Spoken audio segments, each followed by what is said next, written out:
Atletico Madrid Alvaresni Barselonaga sotishga rozi bo'ldi. Faqat bitta shart bilan. Bu shartni eshitganingizdan keyin Alvaresni butunlay unutishingiz mumkin.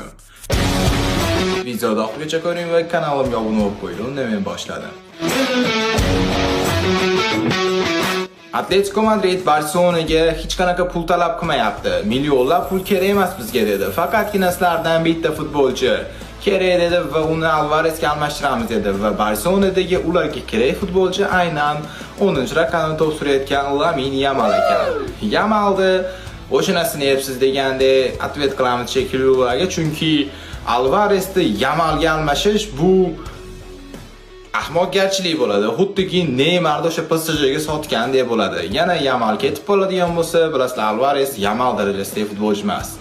Kommentariyada fikringizni kutaman yoki Alvaresni rostdan ham Yamalga almashtirish kerakmi? Men bu fikrga qarshiman. Sizchi?